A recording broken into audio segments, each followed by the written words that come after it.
দর্শক, কোটা ইস্যুকে ঘিরে ক্যাম্পাস রীতিমতো উত্তপ্ত।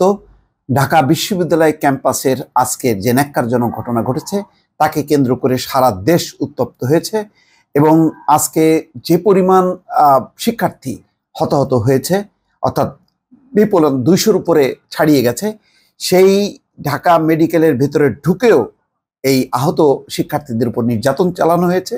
এই ঘটনার পর ক্যাম্পাসে শিক্ষার্থীরা ফুঁসে উঠেছে এবং শুধু ঢাকা বিশ্ববিদ্যালয় এটি সীমাবদ্ধ নেই, অন্যান্য বিশ্ববিদ্যালয় সেটি সঞ্চালিত হয়েছে। এবং এত আজকে যেভাবে বহিরাগতরা হেলমেট পরে লাঠিসোঁটা নিয়ে তাদেরকে পিটিয়েছে, আহত করেছে, জখম করেছে, নারী শিক্ষার্থীরা যেভাবে ক্ষতবিক্ষত হয়েছে, তারপরেও কিন্তু তারা দমে যায়নি, বরং তারা আবারও বিক্ষোভ কর্মসূচি দিয়েছে। মঙ্গলবার সারা দেশে বিক্ষোভ মিছিল।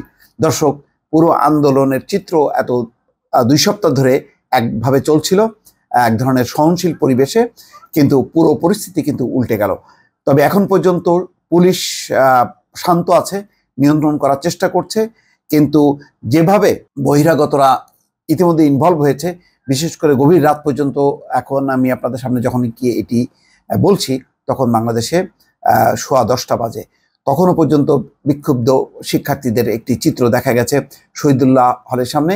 কেননা সেখানে এই হলকে ঘিরে বহিরাগতরা ব্যাপকভাবে ইট পাটকেল ছুঁড়েছে, এমনকি কারো কারো হেলমেট মাথায়, পিস্তল হাতে দেখা গেছে। লুঙ্গি পরিহিত টোকাই শ্রেণীর কিশোর যুবকদেরকেও দেখা গেছে, যারা কোনোভাবেই শিক্ষার্থী না। তো সব মিলিয়ে এই পরিস্থিতি একেবারেই কতখানি নিয়ন্ত্রণের মধ্যে আছে এটি এখন বিবেচ্য বিষয়। জাহাঙ্গীরনগর বিশ্ববিদ্যালয়ে কোটা আন্দোলনকারীদের উপর হামলা হয়েছে, অর্ধশত আহত হয়েছে। তারপরে শিক্ষার্থীরা একত্রিত হয়ে ধাওয়া করেছে।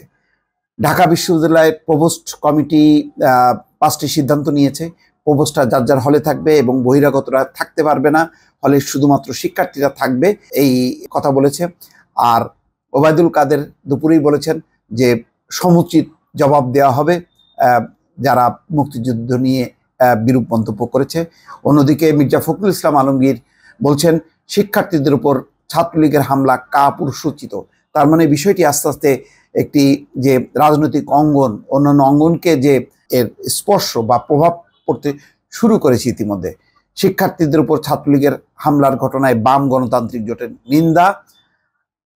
নানা ঘটনা প্রবাহ এখনো চলছে। দর্শক, জানি না আজকে রাতের বেলা বা গভীর রাতে কি পরিস্থিতি হবে।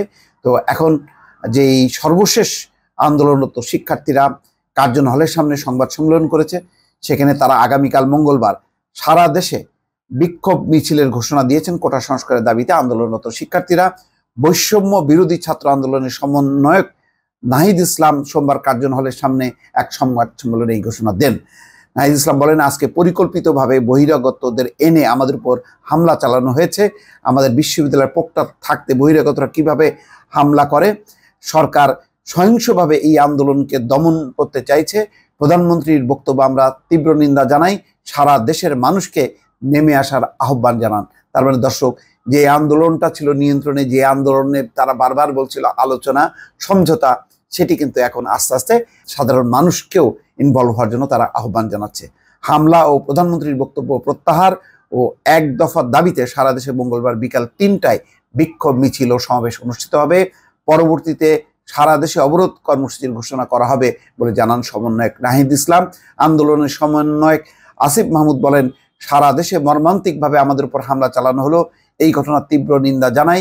ভিসি এবং প্রক্টর আমাদের নিরাপত্তা দিতে ব্যর্থ হয়েছে। আজকে সত্যি ঢাকা বিশ্ববিদ্যালয়ে যে লম্বা সময় ধরে যেভাবে হামলা সংঘাতের ঘটনা ঘটেছে, সেখানে বিশ্ববিদ্যালয় প্রশাসন ছিল না, পুলিশ ছিল না, একেবারেই জোর যার মুল্লুক যার, সেই পরিস্থিতি উন্নীত হলো।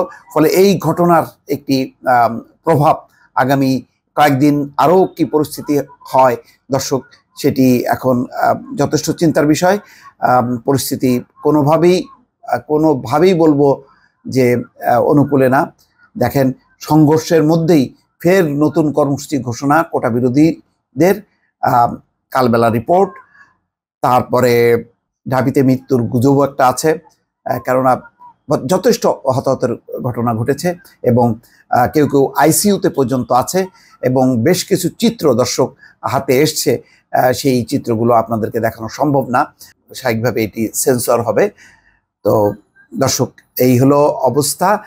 পরবর্তীতে যদি দর্শক কোনো বিশেষ কোনো খবর আপনাদের সামনে আসে তাহলে সেগুলি অবশ্যই, যেই ঘটনাটি সবচেয়ে নিন্দনীয়, যে হাসপাতালের জরুরি বিভাগে ঢুকে হামলা চালালো ছাত্রলীগ, আমাদের সময়ের যে রিপোর্ট সেটি খুবই ন্যাক্কারজনক। এই ঘটনা একটা মানবিক, মানে তার মানে কোন পর্যায়ে হিংস্রতা বা নৃশংসতা পৌঁছেছে যে মেডিকেল কলেজ হাসপাতালের ভেতরেও পর্যন্ত ঢুকে যাচ্ছে, যেই হাসপাতালের পরিচালক একজন সামরিক কর্মকর্তা সম্ভবত। তো সেই হাসপাতালেও ঢুকতে হামলাকারীরা কোনো দ্বিধা করেনি এবং সেখানে তারা 7টা 15 মিনিটের দিকে লাঠিসোঁটা নিয়ে হামলা চালায়। ছাত্রলীগের অন্তত 25 জন নেতাকর্মী ঢামেক জরুরি বিভাগে ঢোকে, সেখানে চিকিৎসা নিতে যাওয়া আহতদের সঙ্গে থাকা শিক্ষার্থীদের উপর হামলা চালায় ছাত্রলীগ। অনেকে ভয়ে হাসপাতালে বিভিন্ন কক্ষে গিয়ে আশ্রয় নেন। এই সময় মাইকিং করে ছাত্রলীগ নেতাকর্মীদের বের হয়ে যেতে বলেন আনসার সদস্যরা। মারধরের পর সন্ধ্যা 7টা 27 মিনিটের দিকে হাসপাতাল থেকে বের হয়ে যায় ছাত্রলীগের নেতা কর্মীরা। দর্শক, হেলমেট পরে আবারও ছাত্রলীগের নেতা কর্মীরা লাঠি নিয়ে হামলা চালায়। সর্বশেষ পাওয়া পর্যন্ত 7টা 40 মিনিটের দিকে ছাত্রলীগের নেতা কর্মীরা মেডিকেলের জরুরি বিভাগ থেকে বের হয়ে যান। এইটা কোনো পরিবেশ হতে পারে? কোনো নিয়ন্ত্রণ নাই, কোনো প্রোটেকশন নাই, হাসপাতালে চিকিৎসার পর্যন্ত নিরাপত্তা নেই। কি অবস্থা? এটা কি গাজা? দর্শক, ভাবা যায় না এটা। এই নৃশংসতার কোনো শেষ নেই। এটি কিভাবে শেষ হবে? ভালো থাকবেন। আল্লাহ হাফেজ।